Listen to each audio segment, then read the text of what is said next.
지난주 부천 제1시장에서 차량이 돌진하면서 2명이 숨지고 19명이 다쳤습니다. 이번 사고에서 또다시 급발진 문제가 나왔는데 박대기 기자와 함께 따져보도록 하겠습니다. 어서 오세요. 네. 자, 이번 사고가 지난주에 났는데 어떤 사고였는지 설명해 주시죠. 네, 60대 운전자가 시장 안의 통로에서 화물차를 운전하다 낸 사고인데요. 네. 목격자의 말부터 일단 들어보시겠습니다. 처음에 굉장히 개음소리가 나서 나 어디가 폭발한 줄 알았어. 그랬는데 나오는 순간 차가 그냥 번개처럼 지나가더라고. 그분도 막 소리를 지르면서 오시더라고. 개음을 쓰고 싶은데 이게 안 눌러 브레이크가 안 잡히니까 막 소리 지르면 비명 소리가 나면서 왔거든요. 시장 골목에 화물차가 깜빡이를 켜고 비상 깜빡이를 켜고 서 있습니다. 차량이 천천히 후진하나 싶더니 갑자기 속도를 높여 쌓인 물건을 들이받으면서 달리는데요. 사고 직후에 운전자는 차량이 급발진했고 브레이크를 밟았지만 듣지 않았다고 말했습니다. 자, 박 기자, 일단 운전자는 급발진했다라고 주장을 했는데 결국 이건 사실이 아닌 걸로 밝혀졌죠. 네, 그렇습니다.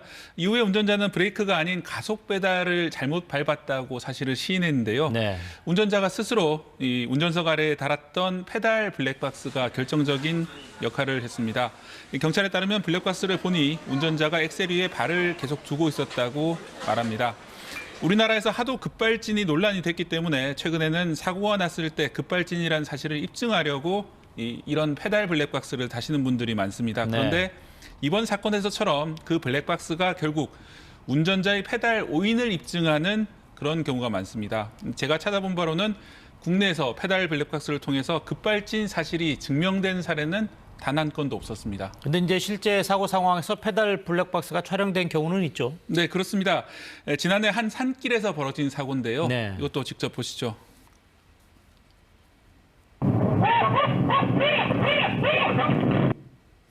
산길을 달리던 60대 운전자, 차가 갑자기 가속하며 뒤집혔다고 말하는데요. 운전자는 처음에는 급발진으로 믿었습니다. 하지만 블랙박스 영상은 달랐습니다. 브레이크로 발을 옮겼다고 생각을 했지만 실제로는 계속 가속 페달 위에 발을 두고 있었던 겁니다. 세게 밟았던 겁니다. 브레이크를 밟는다고 믿고 있었기 때문에 가속 페달을 더 깊게 밟으면서 급발진처럼 보이게 된 겁니다. 사고가 나면 운전자들이 이렇게 좀 당황해가지고 계속해서 그 브레이크를 밟는다고 생각하면서 엑셀을 밟는 경우가 좀 많은 그런 경우가 나타나고 있습니다. 근데 이제 그런 사고가 나면 운전자들 입장에서 이거 급발진으로 인한 사고 아닌가 이래서 이거 좀 조사해 주세요 이렇게 의뢰하는 경우도 있죠. 네, 그렇습니다. 국립과학수사연구원이 2020년부터 지난해 6월까지 이렇게 감정한 급발진 의심 사고가 무려 364건인데요. 네. 이 가운데 88%는 결국 가속 페달을 잘못 밟은 페달 오조작으로 드러났습니다. 나머지 12%도 차량이 심하게 부서져서 원인을 알 수 없다 이렇게 결론이 났고요.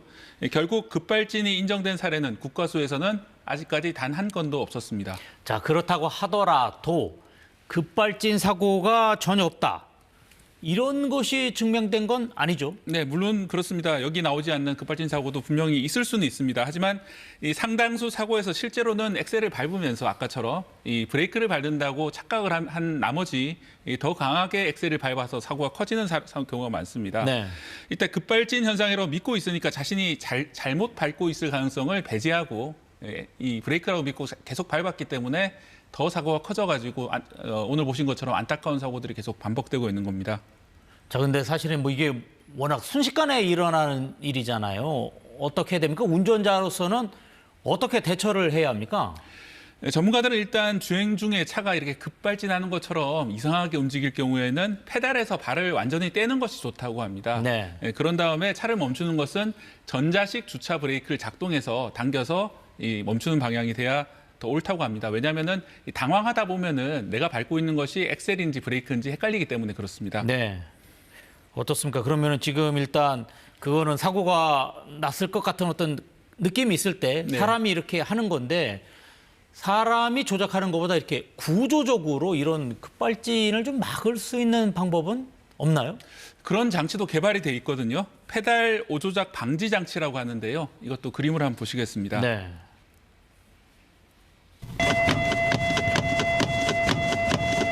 네, 천천히 움직이는 차의 가속 페달을 갑자기 세게 밟으니까 경고음이 울리면서 차가 멈추는데요.